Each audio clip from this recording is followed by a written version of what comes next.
Су біздің өміріміздің негізгі тірегі.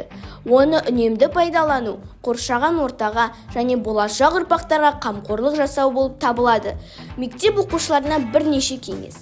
Су ағатын кранды уақытылы жөндеу керек, себебі әр тамшы маңызды.